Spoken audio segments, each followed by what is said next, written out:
Class 11th कैसे start करनी है बच्चा सबसे पहले आता है तो यही पूछता है। क्लास 12th में गया हर वो बच्चा पछता रहा होता है जिसने क्लास 11th की पढ़ाई ढंग से नहीं करी होती है। भाई सोच रहा होता है काश क्या है क्लास 10 से क्लास 11th में जाने पर क्या एक बड़ा ट्रांजिशन देखने को मिलता है। मैं 3 स्टेप प्लान आपके साथ डिस्कस करता हूं क्लास 11th को फोड़ने का। आपने कहावत तो जरूर सुनी होगी कि क्लास 11th की रिपोर्ट कार्ड अरे कहीं काम नहीं आती यार, लेकिन कोई आपको बहका रहा है, वो आपको सच नहीं बता रहा है कि क्लास 12th के अंदर क्लास 11th की कितनी याद आती है। इसलिए क्लास 11th बहुत जरूरी है क्योंकि क्लास 12th में गया हर वो बच्चा पछता रहा होता है जिसने क्लास 11th की पढ़ाई ढंग से नहीं करी होती है। भाई सोच रहा होता है काश मैंने क्लास 11th की पढ़ाई ढंग से कर ली होती यार, तो मुझे क्लास 12th भी समझ में आने लगती। तो यार ये क्लास 11th और क्लास 12th मैं इसको एक अलग अलग क्लास मानता ही नहीं हूं। मैं तो ये मानता हूं कि ये कंप्लीट कोर्स होता है जो क्लास 11th की स्टार्टिंग से स्टार्ट होता है और क्लास 12th के बोर्ड्स पर जाकर के खत्म होता है।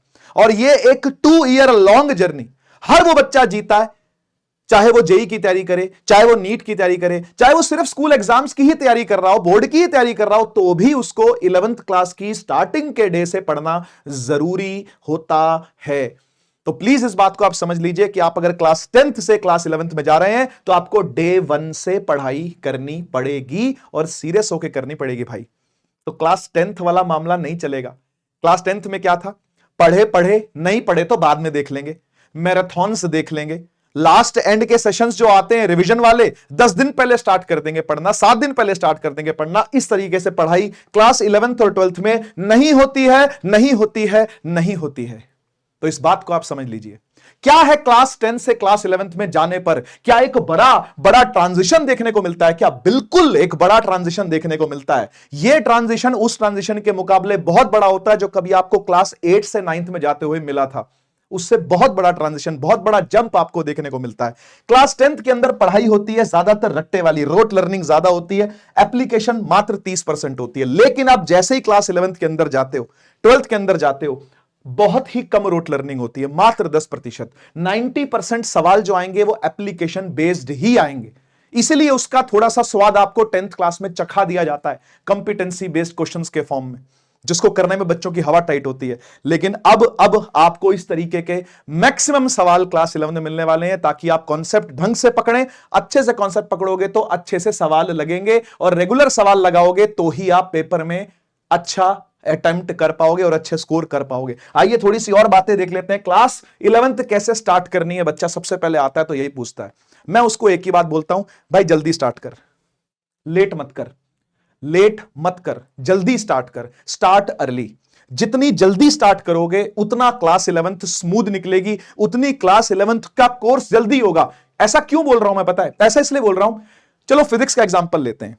आप क्लास 10th में फिजिक्स पढ़ रहे थे तो कुल 4 चैप्टर थे। यहां 2 किताबें हैं फिजिक्स की, बुक 1 बुक 2। तो एक वॉल्यूमनस सिलेबस आपको देखने को मिलता है। सिलेबस का वॉल्यूम बहुत हाई है। देखो एफर्ट भी ज्यादा है, इसको पढ़ने के लिए आपको एफर्ट भी ज्यादा लगाना पड़ता है और हर तरीके का एफर्ट सिलेबस कवर करने में एफर्ट है भाई, क्योंकि इतना ज्यादा सिलेबस है 11th और 12th का मिला करके कि सिलेबस कवर करने में सबसे पहला एफर्ट आपको देखने को मिलेगा। ठीक है, और आप मेरी बात याद करोगे कि सर काश हमने स्टार्टिंग से स्टार्ट कर लिया होता, काश हमने जल्दी स्टार्ट कर लिया होता। तो start early is the key. ठीक है, दूसरा आपको एफर्ट लगेगा कंसेप्ट्स को अप्लाई करने में। कंसेप्ट सीखना एक अलग बात होती है, उसको अप्लाई करना एक दूसरी बात होती है। बच्चा समझ लेता है कि मैंने सीख लिया है तो मुझे अप्लाई करना भी आ ही जाएगा। नहीं होता ऐसा। अप्लाई करवाने के लिए आपको सवाल लगाने पड़ते हैं। सिर्फ चीजें सीख ली कि भाई ये लेंस फॉर्मूला होता है, ये मिरर फॉर्मूला होता है, खाली देख लेने से कभी सवाल लगता है क्या? नहीं, सवाल लगता है सवाल लगाने से। इस बात को आप समझ लीजिएगा। तो कंसेप्ट को सीखना एक अलग मैटर है, उसको अप्लाई करना एक दूसरी बात है, वो सवालों की प्रैक्टिस से ही होता है। तीसरा एफर्ट आपको जो लगता है वो फिजिकल और मेंटल दोनों प्रकार की एंड्योरेंस लगती है इसके अंदर। आपको लॉन्ग सिटिंग आवर्स चाहिए होते हैं, कमर में दर्द होता है, गर्दन में दर्द होता है, आंखें दुखती हैं, लेकिन ये झेलना पड़ेगा। धीरे धीरे इसका स्टेमिना बढ़ेगा, धीरे धीरे इसकी एंड्योरेंस डेवलप होगी।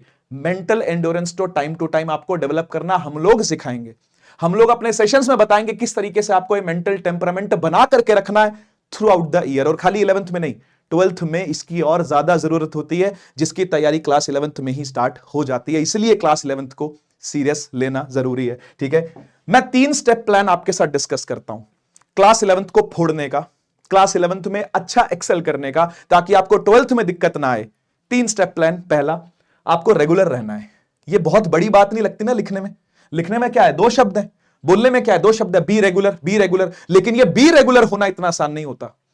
इसके लिए आपको एक डिसिप्लिन बनाना पड़ता है, और डिसिप्लिन डे 1 से बनाना पड़ता है भाई। इसलिए हम लोग लाइव लेक्चर्स को अटेंड करने को बोलते हैं आपको।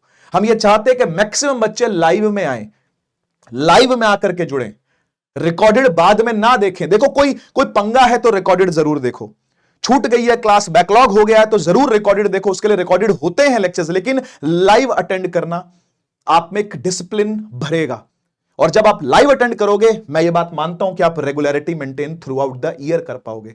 तो पहला स्टेप है रेगुलर रहना, और वो कैसे हो पाएगा, लाइव क्लास अटेंड करने का डिसिप्लिन रखो। दूसरा स्टेप है, जिस दिन जो पढ़ा सोने से पहले रिवाइज कर लेना। सेम डे रिवीजन, हर टीचर आपको ये आके बोलेगा, हर सब्जेक्ट में आके बोलेगा, सेम डे रिवीजन करके सोना। जिस दिन जो सीखा सोने से पहले एक बार और उसको रिकॉल किया और सो गए। ये डेली करना है, ये डेली करना है। शॉर्ट नोट्स आपको इसमें हेल्प करते हैं, लॉन्ग नोट्स इसके अंदर आपको हेल्प करते हैं, जो कि क्लास के अंदर आपको प्रोवाइड किए जाते हैं। शॉर्ट नोट्स भी आपको प्रोवाइड करेंगे, जैसे कि आपको पता है। तीसरा स्टेप आता है डेली प्रैक्टिस करना। डेली प्रैक्टिस कैसे होगी, देखो मैंने अभी अभी आपको बताया, कॉन्सेप्ट सीखना एक बात होती है, अप्लाई करना दूसरी बात होती है। सीखना और अप्लाई करना ये दोनों अलग अलग बातें हैं। सीखोगे क्लास के अंदर आकर के, अप्लाई करोगे आप उसको डेली प्रैक्टिस से। डेली प्रैक्टिस पेपर आपको यानी डीपीपी आपको मिलते हैं, होमवर्क के सवाल आपको क्लास के अंदर ही दिए जाते हैं हमारे बैचेस में। तो वहां से आपको क्या करना है, डेली प्रैक्टिस करना है। ये 3 स्टेप प्लान है, इससे ज्यादा कुछ नहीं करना। तो मैंने आपको गाइड कर दिया किस तरीके से आप लोग ये 3 स्टेप फॉलो करके अपनी क्लास 11th के अंदर एक्सेल करने वाले हो, अपने मार्क्स भी अच्छे लेकर के आओगे, और क्लास 11 बहुत स्मूथ जाएगी, बहुत प्यारी जाएगी, और 11 से 12 का ट्रांजिशन भी बहुत स्मूथ होगा। इसी के लिए हम लोग लेकर के आए हैं बेटा आपके लिए उदय 2027 बैच। ये क्लास 11th का PCMBE बैच है। अनुराग सर कहते हैं सर ई को क्यों भूल जाते हैं हमेशा, मैं कहा नहीं भूलूंगा, ई मतलब इंग्लिश भी है, ठीक है। तो physics, chemistry, maths, bio, English, जिसके पास PCM हो आ सकता है इस बैच के अंदर, PCB हो आ सकता है इस बैच के अंदर, PCMB हो आ सकता है इस बैच के अंदर, और पढ़ाई कर सकता है क्लास 11th की कंप्लीट एनसीईआरटी की। एनसीईआरटी बेस्ड पढ़ाई है, जो बोर्ड्स, स्टेट बोर्ड्स हो या डिफरेंट बोर्ड्स हो सकते हैं, नेशनल बोर्ड्स भी, जो एनसीईआरटी की प्रिपरेशन करवा रहे हैं उनके लिए स्वागत है उदय 2027 बैच के अंदर। 27 इसलिए लिखा हुआ है क्योंकि आप क्लास 11th का जो फाइनल एग्जाम होगा वो 27 में दोगे, ठीक है ना। तो उदय 2027 क्लास 11th का बैच है, PCMB और EB है साथ में, ठीक है। 4800 का इसका वैसे प्राइस है, विश्वास दिवस के अंदर ऑफर 3000 चल रहा है, बाद में ये ऑफर फिर से रिवाइज होकर के बेटा 4800 पहुंच जाएगा, इसलिए टाइम रहते आप इस बैच को जरूर परचेस कर लें, ठीक है। क्या क्या चीजें आपको रहेंगी, जैसा कि मैंने आपको बताया, लाइव लेक्चर्स रहेंगे ताकि आप रेगुलर बने रहो, डीपीपीज रहेंगी ताकि आप प्रैक्टिस कर पाओ। सब के सब अपकमिंग वर्जन्स आपको उदय के मिलेंगे, लेकिन मैं आपसे चाहूंगा कि अगर आप स्टार्ट अर्ली कर रहे हो तो उसी बैच के साथ बने रहो थ्रू आउट द ईयर। अगर कोई ऐसी घटना होती है जिसकी वजह से आप नहीं रह पाते हो तो उदय 2.0, उदय 3.0 बाद में भी आते रहेंगे, आपको वो सब के सब फ्री मिलेंगे इस बैच के साथ।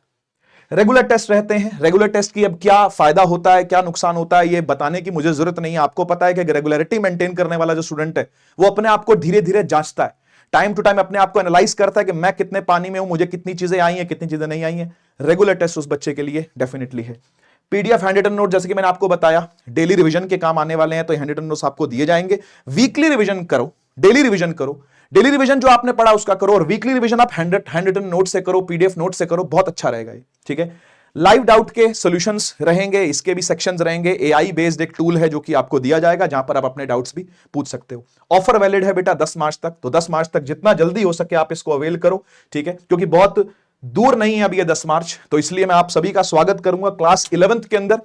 और हमारे साथ उदय बैच की तैयारी आप हमारे साथ जुड़ करके उदय बैच में कर सकते हैं। क्लास 11th कंप्लीट तैयारी हम पे छोड़ दो, हम टीचर्स पर छोड़ दो, हम देख लेंगे। बस आपको हमें 100% फॉलो करना है, 100% फॉलो करना है, इससे ज्यादा आपसे और कुछ नहीं चाहिए। मिलते हैं बैच के अंदर उदय 2027 में।